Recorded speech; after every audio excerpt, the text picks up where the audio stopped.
Malaysia Archive. Ami. Oh, Ami. Ya, apa benda, Bo?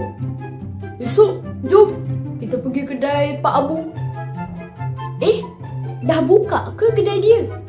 Kan lockdown sekarang. Esok lockdown dah dilonggarkan lah. Kedai dah banyak yang buka. Jomlah pergi kedai Pak Abu.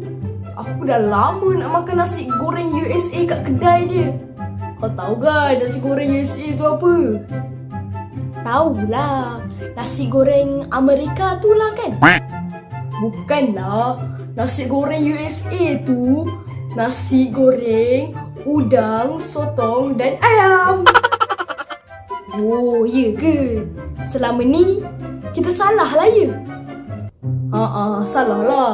Tapi kan nasi goreng USA kan mahal sikit. Jadi aku nak pinjam RM20 dari kau. Lah, takkan kau tak ada duit langsung? Tahun ni kan tak boleh beraya. Jadi aku tak ada duit raya langsung lah.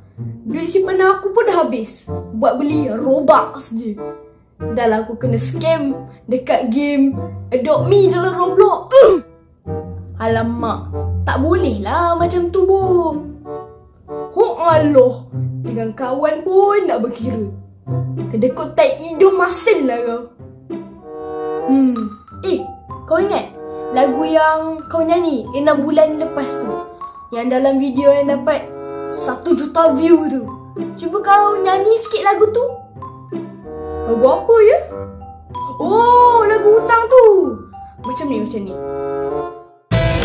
Kau nak cepat kaya macam jual unta, tapi kau sendiri malas nak usaha. Kejap. Tak payahlah nyanyi dari awal. Nanti lambat habis cerita ni. Aku nak dengar part chorus je. Oh, ya ke? Okey, kejap. Tepuk amai-amai, belalang kupu-kupu, bayar duit aku yang semua kau sapu. Kambing biri-biri asal datang dari jauh. Mana kau nak lari, bawa duit tu ke mana? Buat laju-laju, buat sampailah pokok sana. Duitku beribu, semua entah ke mana. Memandang falsulah di kambing tapak kakinya. Dah memang kau salah, aku tak buka pun tak apa. Rampung isin semar ilem. Sedap.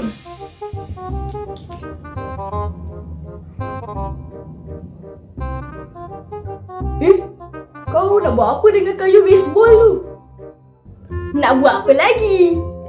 Nak tabuh kau lah! Ni aku nak kena nganga lah ni. Kena nganga lah!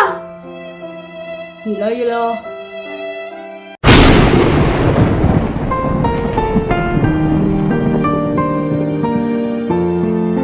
Kamera nak kena zoom in lah. Kena zoom in lah! Kau hutang aku tahun lepas RM30 pun tak bayar lagi. Ni nak top up hutang baru. Lagu tu pun cakap, dah memang kau salah, aku tabur kau pun tak apa. Dah, baik kau bayar sekarang sebab aku tabuh kau dengan kayu baseball ni. Bayar sekarang.